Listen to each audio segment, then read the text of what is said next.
Assalamualaikum warahmatullahi wabarakatuh. Ketemu lagi. Gimana kabarnya? Baik bukan? Oke, kembali saya hadir di tengah-tengah Anda bersama sahabat Matematika Channel, karena kami peduli untuk Anda. Sahabat Matematika Channel, channel belajar matematika yang keren, karena selalu menyajikan konten pembelajaran matematika yang dibaca tuntas dan jelas sehingga berkualitas dan siap mengantarkan Anda untuk hebat dalam prestasi. Kali ini kita masih akan melanjutkan pembahasan materi kita sebelumnya, yaitu bentuk akar. Yang pada episode kali ini kita akan membahas sifat-sifat operasi bentuk akar, baik itu penjumlahan, pengurangan, perkalian, dan pembagian bentuk akar yang kita lengkapi dengan contoh-contoh soal beserta pembahasannya. Karena itu, siapkan pikiran, hati, dan diri Anda untuk benar-benar tulus hadir mengikuti pembelajaran ini dengan fokus dari awal sampai akhir. Coba Anda bertanya, Anda hadir ke sini karena motivasi apa? Ingin belajar, mendapatkan ilmu, atau karena terpaksa perintah guru? Ingat, Anda hanya akan mendapatkan sesuai dengan apa yang Anda niatkan. Karena itu, luruskan niat, bersihkan hati, dan mari kita ikuti pembelajarannya. Silakan Anda subscribe, like, dan komen, serta share. Selengkapnya, mari kita ikuti. Nah, sekarang kita lanjutkan untuk masuk ke sifat-sifat bentuk akar. Yang pertama, penjumlahan bentuk akar. M akar A ditambah N akar A sama dengan dalam kurung M ditambah N dikali akar A. Ingat, sifat distributif perkalian terhadap penjumlahan. Kemudian yang kedua, pengurangan bentuk akar. M akar A dikurangi N akar A sama dengan dalam kurung M dikurangi N dikalikan akar A. Sifat distributif perkalian terhadap pengurangan. Ini materi yang di SD diajarkan, di kelas 7 juga diajarkan. Nah, dari sifat tadi mari kita kerjakan contoh soal ini. Pada contoh soal ini sekaligus saya kombinasikan operasi penjumlahan dan pengurangan supaya bisa langsung mencakup dua sifat itu. Perhatikan, 5 akar 6 dikurangi 13 akar 6 ditambah akar 6. 5 akar 6 artinya 5 kali akar 6. 13 akar 6 artinya 13 kali akar 6. Akar 6, sesungguhnya di depan akar 6 itu ada bilangan 1 yang tidak ditulis. Maka kita tulis, nah, menjadi 5 akar 6 dikurangi 13 akar 6 ditambah 1 akar 6. Nah, untuk mengerjakan operasi pengurangan dan penjumlahan bentuk akar seperti ini, dasarnya adalah apa yang pernah kalian pelajari pada kelas sebelumnya, yaitu penjumlahan dan pengurangan suku sejenis dari bentuk aljabar.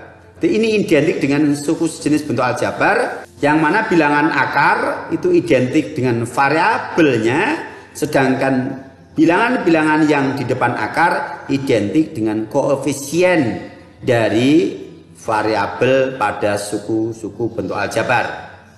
Akar 6 semua sama, berarti merupakan faktor sekutu. Gunakan sifat distributif, kita keluarkan, dan selain itu kita tulis di dalam kurung.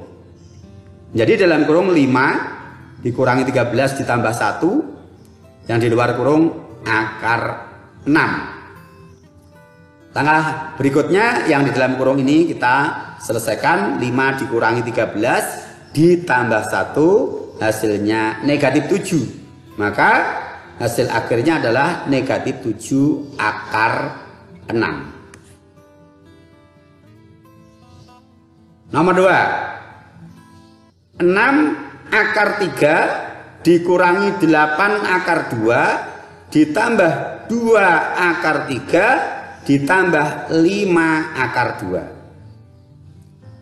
Seperti yang saya katakan tadi, bahwa operasi penjumlahan dan pengurangan bentuk akar itu adalah identik dengan penjumlahan dan pengurangan suku-suku sejenis bentuk aljabar. Maka di sini 6 akar 3 sejenis dengan 2 akar 3 dan negatif 8 akar 2 sejenis dengan 5 akar 2. Karena yang bisa dioperasikan dengan operasi penjumlahan dan pengurangan hanya suku-suku yang sejenis, maka kita kelompokkan suku-suku itu berdasarkan jenisnya.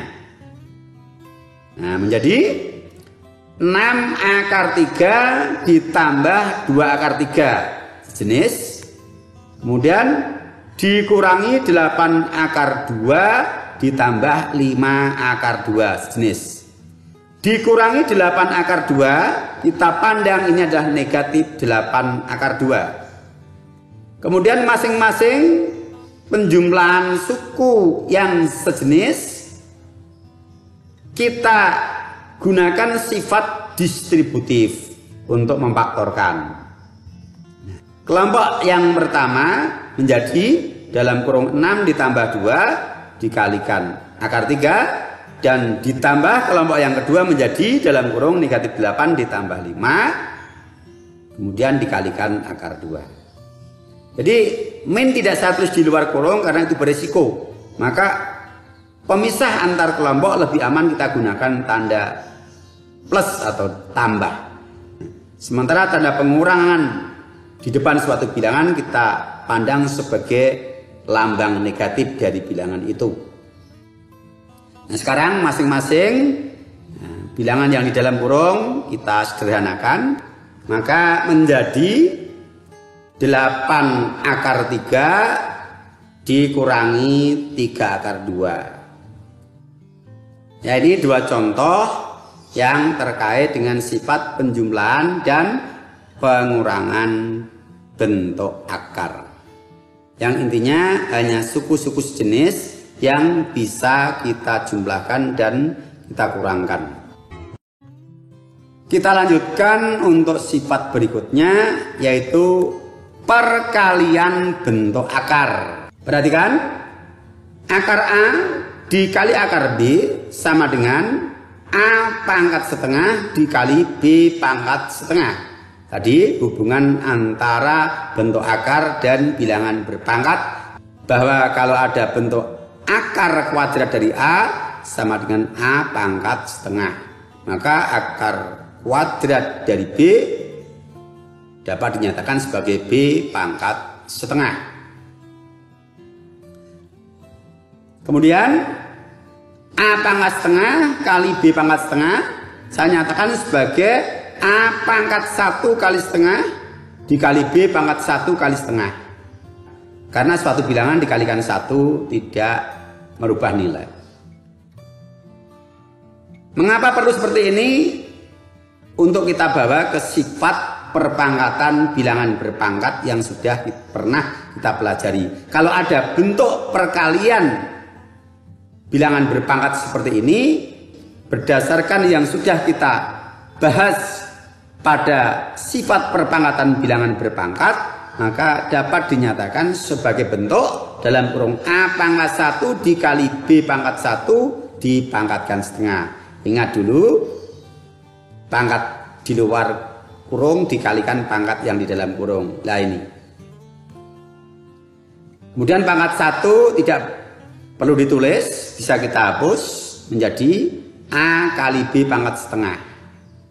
Berdasarkan hubungan bilangan berpangkat dengan bentuk akar, bahwa ketika ada A pangkat setengah, itu bentuk akarnya adalah akar kuadrat dari A.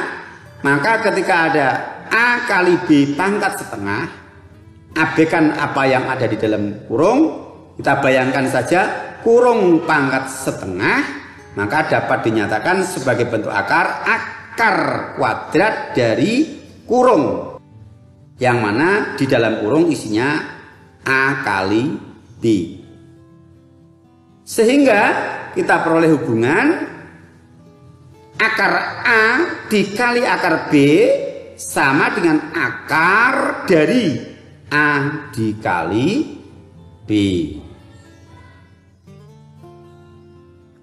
Apa manfaat dari sifat ini? Sifat-sifat itu pada umumnya adalah untuk mempermudah dan mempersingkat kita bekerja.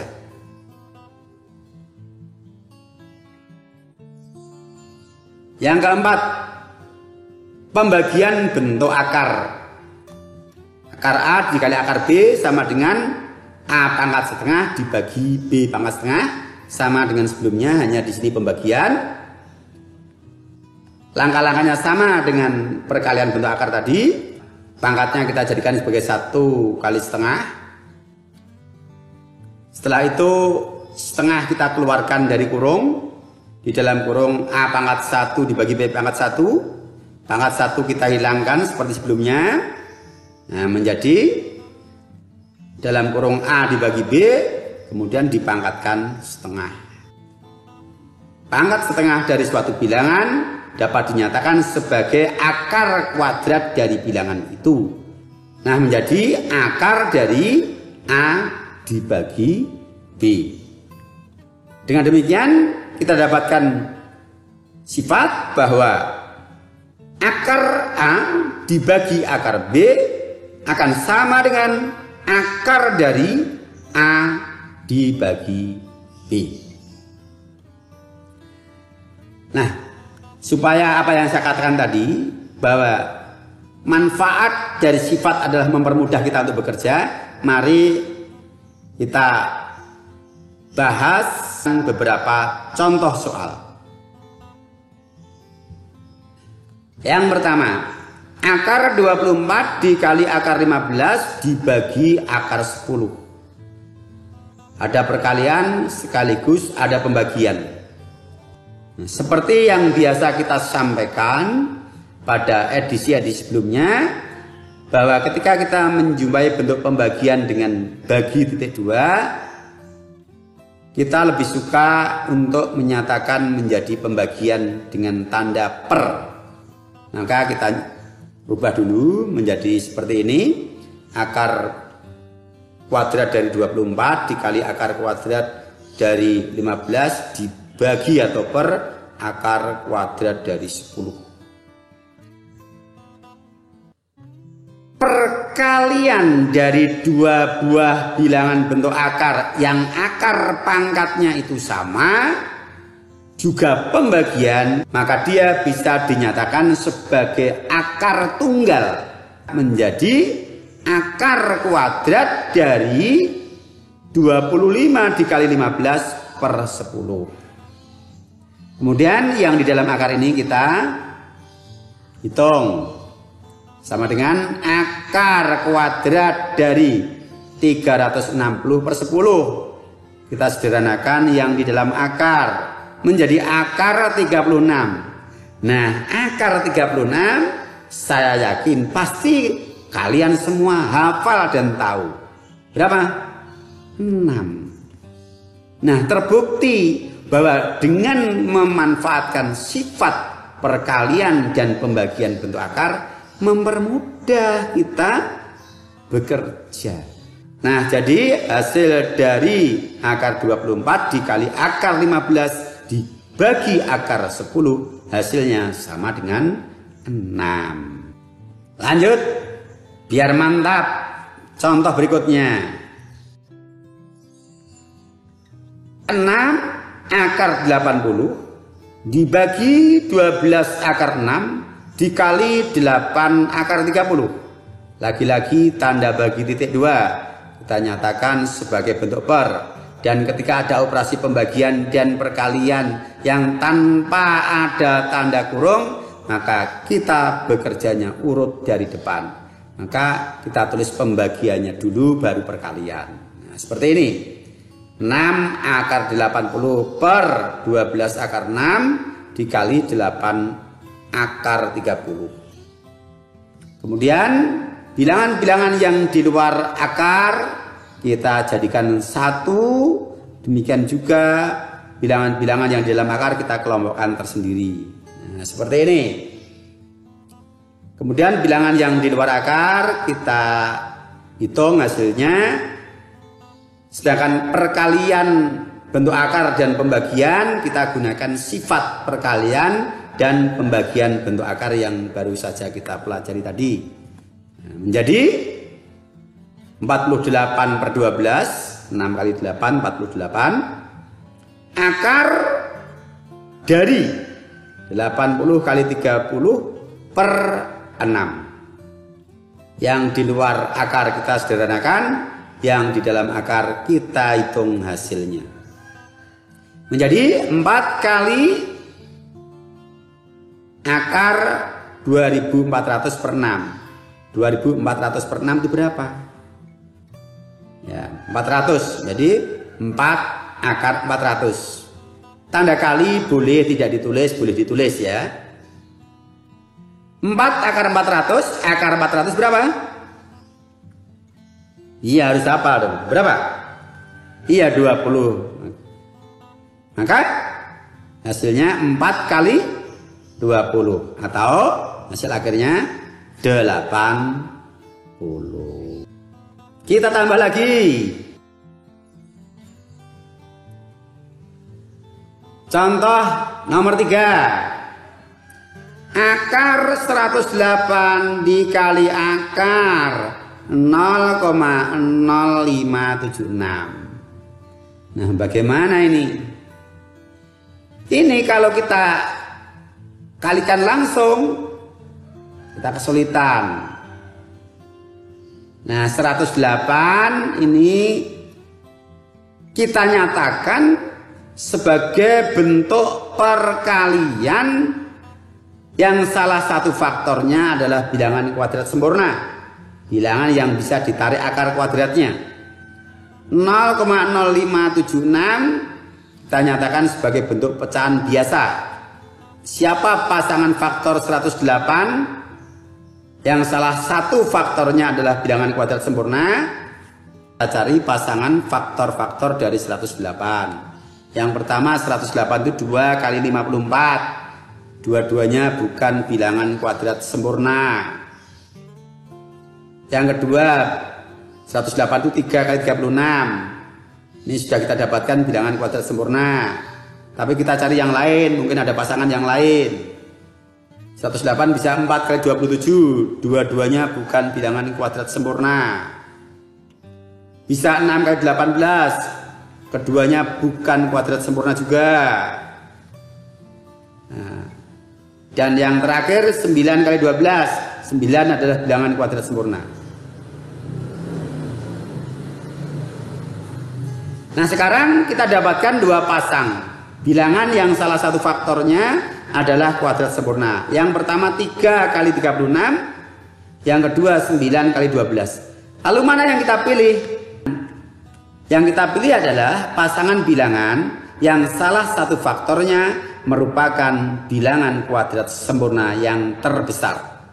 Berarti pasangan 3 dengan 36. 108 kita tulis menjadi 36 kali 3. Sedangkan akar dari 0,0576 akar desimal kita nyatakan sebagai akar pecahan biasa. Nah, 576 per 10.000 karena di belakang koma ada 4 digit. Maka penyebutnya adalah 1/0-nya 4. Sekarang akar 36 dikali 3. Kita gunakan sifat sebaliknya tadi. Kita gunakan sifat yang sebaliknya dari bentuk akar tunggal menjadi perkalian akar. Nah, menjadi akar 36 dikali akar 3. Kemudian pembagian akar tunggal kita pecah menjadi pembagian akar masing-masing. Nah, sekarang bilangan-bilangan yang kuadrat sempurna kita tarik akarnya. Akar 36 adalah 6, akar 576 adalah 24, akar 10.000 adalah 100, akar 3 dia tidak bisa ditarik akarnya karena akar 3 ini merupakan bilangan irasional. Maka menjadi 6 dikali akar 3 dikali 24/100. Kemudian kita jadikan seperti ini. Bilangan yang di luar akar kita sederhanakan sampai paling sederhana menjadi 36/25 akar 3. Jadi hasilnya masih memuat bentuk akar. Dengan demikian hasil dari akar 108 dikali akar 0,0576 adalah 36/25 akar 3. Nah, dengan demikian kita merasakan betapa kita mendapatkan kemudahan dengan adanya sifat-sifat yang disajikan di depan tadi. Satu lagi.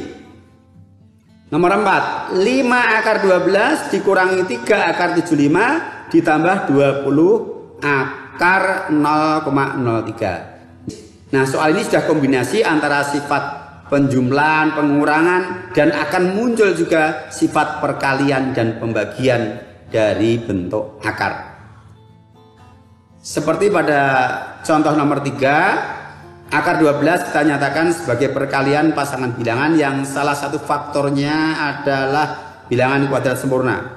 Demikian juga 75. Sedangkan yang 0,03 kita nyatakan sebagai pecahan biasa. Menjadi 5 akar 12 dinyatakan sebagai 4 kali 3. 4 adalah bilangan kuadrat sempurna. Saya beri warna kuning. Kemudian 3 akar 75 menjadi 3 akar dari 25 kali 3. 75 menjadi 25 kali 3. 25 adalah bilangan kuadrat sempurna. 20 kali akar bentuk pecahan biasa dari 0,03 adalah 3/100. Kemudian akar perkalian menjadi perkalian akar. Akar pembagian menjadi pembagian akar. Ya, menjadi 5 kali akar 4 dikali akar 3 dikurangi 3 dikali akar 25 dikali akar 3 ditambah 20 dikali akar 3 per akar 100. Akar-akar dari kuadrat sempurna kita keluarkan hasilnya. Akar 4 adalah 2, akar 25 adalah 5, akar 100 adalah 10. Menjadi 5 kali 2 akar 3 dikurangi 3 kali 5 akar 3 ditambah 20 akar 3 per 10. 5 kali 2 kita hitung, negatif 3 kali 5 kita hitung, 20 per 10 kita sederhanakan menjadi 10 akar 3 dikurangi 15 akar 3 ditambah 2 akar 3. Kita peroleh bentuk pengurangan dan penjumlahan dengan faktor sekutu akar 3. Gunakan sifat distributif, maka kita peroleh dalam kurung 10 dikurang 15 ditambah 2 kurung tutup akar 3. Hasil akhirnya sama dengan negatif 3 akar 3. Bisa dipahami ya?